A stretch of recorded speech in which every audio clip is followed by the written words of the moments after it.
So, aperture and depth of field. Now, a lot of people think this is about the most confusing part in photography, but that's only because people insist on teaching it in a really stupid way. There's a very easy way to understand aperture and it'll make perfect sense, I promise. And just a reminder that this is all covered in the aperture section of our course notes booklet as well, that you can buy online, and also the plastic summary clip cards. There's the aperture section there which tells you which way to move your F number to do what with your depth of field and all that kind of stuff as well. Pretty handy. So as we already saw in the basic lecture, aperture controls what's called your depth of field. And depth of field is just the amount of stuff that's in focus in front of and behind the point that you actually focus the camera on. So this is a very small or shallow depth of field, and this one is a large depth of field, where much closer is still in focus and way into the distance is still sharp as well. So typically for a portrait type photo, where there's only one thing you're supposed to be looking at, your subject, you want the softest, blurriest background you can to make your subject stand out against it, look more 3D. So you want a small depth of field for that, blurry background. But contrast to that, in a landscape, you actually want a big depth of field because the close-up plants and flowers and the distant mountains and clouds, everything is interesting and you want the viewer's eye to be able to travel everywhere in the scene. So for a landscape, you want a big depth of field. And as we already saw in our basic photography lecture, using a bigger or a small depth of field to affect the background has a pretty significant impact on the photo. So here's a shot of a zebra using a fairly large depth of field. So the zebra is kind of sharp, the background is kind of sharp. It all feels quite flat and stuck together, as opposed to using a smaller depth of field where you can see now beautiful blurry background. The zebra just leaps out against that. You can see individual hair detail on the mane. So what actually is aperture? Well, inside your lens, it's this variable sized hole, and you can just set that to be whatever size you want. And it's defined in these things called f numbers or f stops. So you can see here that's f8, f4, f2, and then you go, oh, hang on a minute, the f number's getting smaller, but the hole's getting bigger. And that's about where most people get to trying to understand aperture. They suddenly realize there's this whole mental gymnastics you've got to go through to work out what on earth you're trying to do with your f number, to do what with the hole, and what does that do to the depth of field anyway, and it's all just way too confusing. But that's only confusing because for some strange reason, everyone insists on talking about the size of the aperture hole instead of the f number.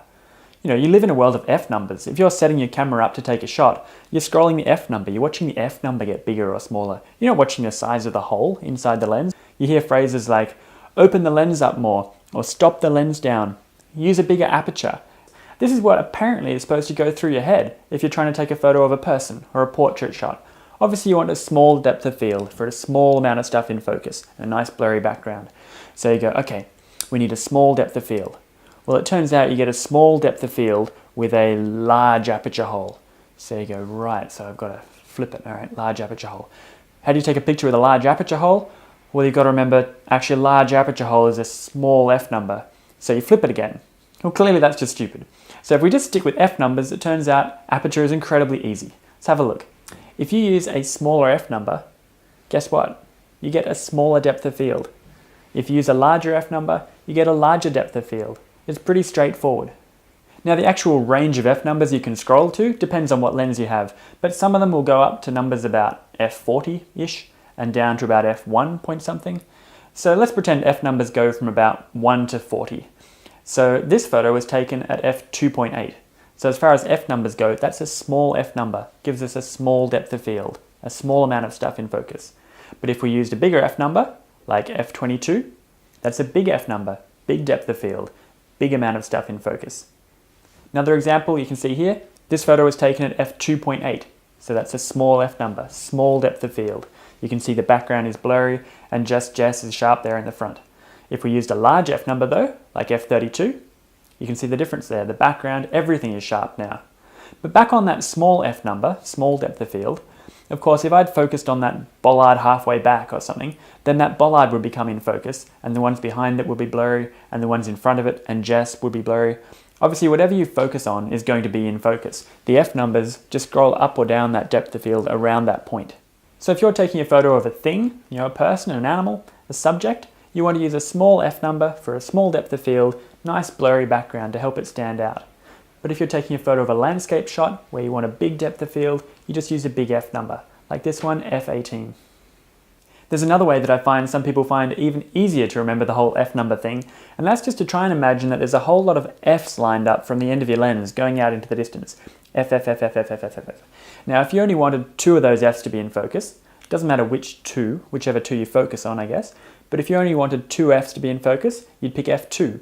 If you wanted, 10 f's to be in focus, you'd pick f10. If you wanted all 40 f's to be in focus, you just pick f40. Basically, you can boil it down to the more things you want in focus, the more f's you want. Aperture doesn't get any simpler than that, and it really is quite easy. Aperture really is your most powerful creative tool for making your photos look much more professional. Using a small f number for a small depth of field is a really powerful way of directing the viewer's eye exactly where you want them to look. Like in this photo, you can't look anywhere else really. Your eye is just drawn straight to that one chess piece. Also, blurring stuff out that you don't want is incredibly useful. In a zoo, you might have cage mesh in front of what you're photographing.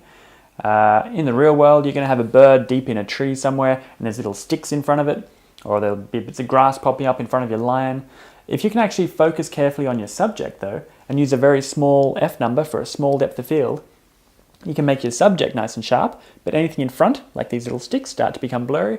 And if you use a small enough f number, and you can get close enough to that thing you're trying to blur out, you can actually make it disappear.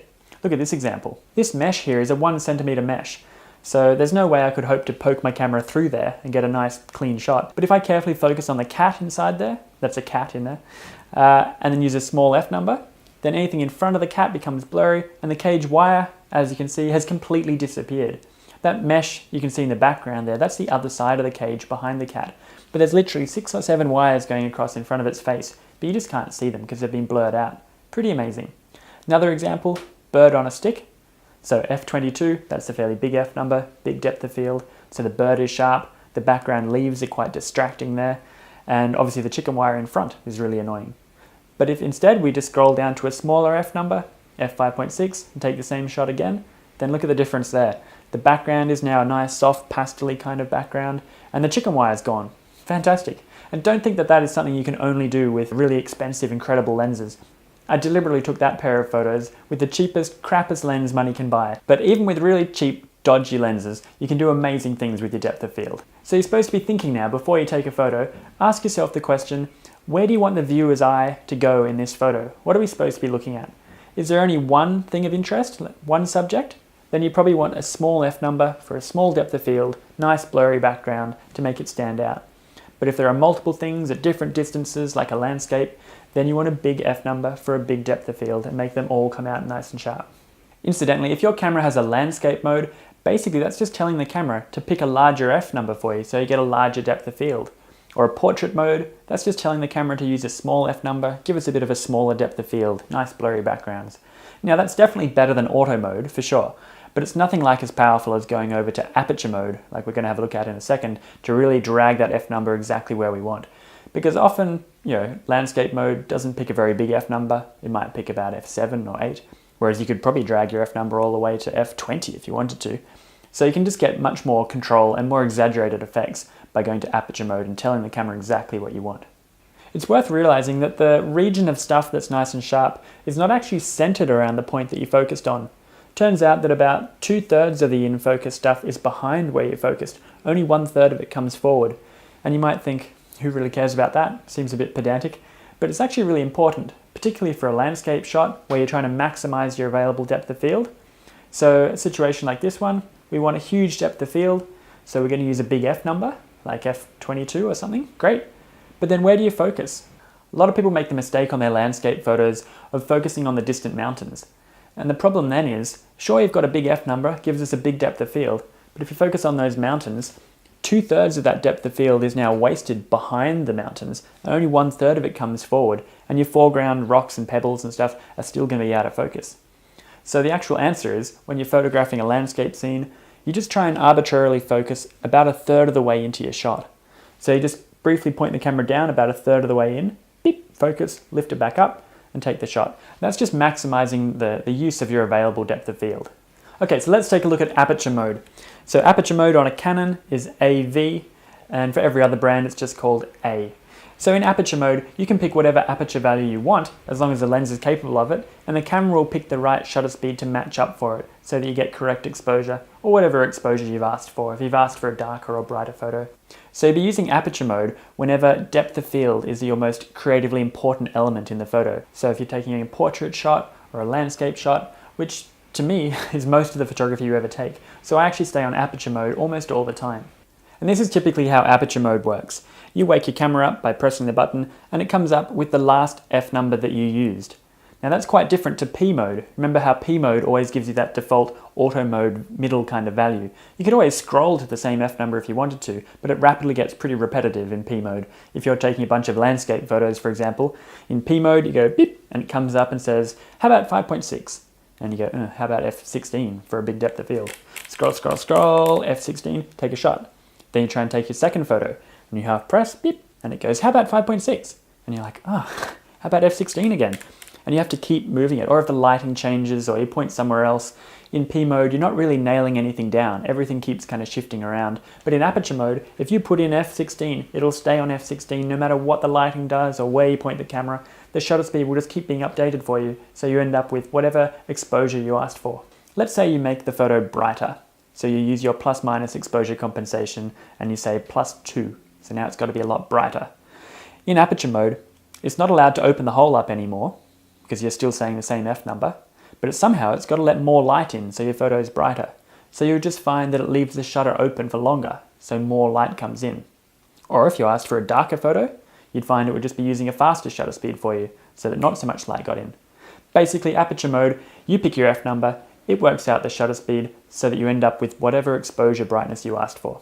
So looking here, obviously as we scroll our F number up bigger and bigger, getting a bigger depth of field, good for landscapes and so on, you're noticing the aperture hole is getting smaller, and therefore the shutter has to stay open longer and longer, so we still end up with that same correct exposure.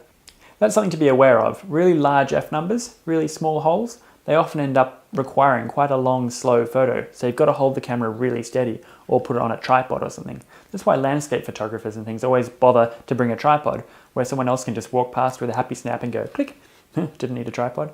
But no, they're using such a big F number for such an amazing depth of field that the photo is going to be quite slow. Going the other way then, scrolling smaller and smaller F numbers, getting smaller depth of field, good for portraits, nice blurry backgrounds, and conveniently also nice fast photos at the same time. Just a point to note, don't expect to see the depth of field change when you're looking through your viewfinder. It's not actually till you get the photo back that you'll see the depth of field. Because when you're looking through the viewfinder in a DSLR, in fact the lens stays open to the largest hole it can, so you can see.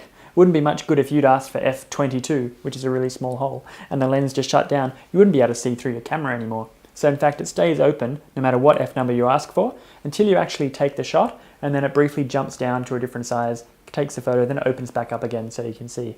It just means you can't see the depth of field changing in real time. The other thing to remember is you're not entirely safe anymore in Aperture mode. It won't stop you selecting an F number even if there actually is no shutter speed to match up to it for that current lighting condition. Maybe it needs more than 30 seconds, or maybe it needs faster than the 4,000th of a second limit that the camera can do. So you can pick whatever F number you want as long as the lens can do it, but there just might not be a fast enough or a slow enough shutter speed to match up to it. So you've got to be aware of that. The camera will warn you. It'll sit there flashing the F number at you, or it might go red, or Nikons normally say high or low. There'll be some warning there letting you know that the F number you've picked is basically out of range for the current lighting conditions. It'll sometimes happen in a situation like this. Let's say you're trying to take a photo in the dark and you make it worse by using a large F number. Now when I say you're making it worse, that's because a large F number is a small hole, so there's already almost no light out there, and you're forcing it to come in through a pinhole. It's going to take forever to get enough light in there for the photo, well and truly more than the 30-second limit that the camera can do itself. But it won't stop you taking the picture. It'll just flash 30 seconds at you, basically saying, don't do it. If you take this photo, it's your own silly fault. It'll just stay open for as long as it can, which is only 30 seconds, and then it'll give you a photo back that just looks dark. It's just it couldn't stay open long enough to give you the correct brightness. The same thing can also happen at the other end if you use too small an F number, so too big a hole, and you're pointing straight at the sun or some really bright light source. Then so much light comes gushing in there, the camera only really needs to be open for a millionth of a second to get the correct exposure. But the quickest photo it can do is maybe 4,000th of a second, and still too much light's going to get in, and you'll end up with an overexposed photo. So that's a bit of a telltale. If you're looking at a photo and you just seem to be getting inexplicable exposure, like I asked for it to be brighter and it's not getting brighter, or something like that, it probably was telling you that there was something warning, something flashing at you, you just missed it. So just don't use such a large or such a small F number until it kind of calms down and doesn't have any flashing warnings at you. Another thing you can do to combat that is change your ISO, but we'll leave that to the ISO lecture. An interesting side effect you can get with using a large f number, apart from having a large depth of field, it actually tends to make any point light source turn into a bit of a starburst. It can look really cool. Some people hate it, but I think if it's used properly, it can be quite nice. So to get that effect, you have the sun actually hiding behind the leaf or the building or whatever it is, while you half press and set the exposure and focus, all that kind of stuff. Because remember, if you have the sun already in the shot, it might throw out your metering, you'll end up with a silhouette. So you have the sun hidden, half press, beep, and then just move to the side just until the sun just starts bleeding over the corner of the building. Take the photo just before you go blind, basically. Obviously, don't look at the sun with a really long lens. This effect works better anyway with a very wide lens. If you look at the sun through a long lens, you actually risk going blind. It's like looking at it through a telescope. You can just burn a hole through the back of your head. So try not to do that. Alright, so it's time to go out for your aperture prac, which is actually a pretty straightforward prac. You just pick up your camera, make sure you're on aperture mode, AV mode or A mode, and then you just want to find a subject and take two different pictures of it, one with a big F number, one with a small f number, and then just compare the two, and you should be able to see the background blur out in one of them and become sort of sharper and more distracting in the other one. Like, look at these two photos. Which one of these has the smaller f number, the smaller depth of field? Definitely it's this one. In fact, the closer you get to your subject and the further away the background is, and the more you zoom your lens in, that'll all help to give you a nice blurry background. If you're really not able to see any difference between your big f number and your small f number shot, you just probably didn't pick a good example. You got to get closer or find something that's not so many different things at a similar distance away. Just get closer. You'll get there in the end. You should be able to see a fairly dramatic difference. Another common problem you might have with this prac is if you're using your large f number, so for the big depth of field, you expect the whole thing to be nice and sharp. But you might actually have a problem where the big f number makes your photo so slow that you get camera shake. And in fact, the whole thing goes blurry just from subject movement and camera shake. Nothing to do with the f number. So if you're getting camera shake problems, then just turn your ISO up more. And then come back in and look at the next lecture, which is exploring shutter speed.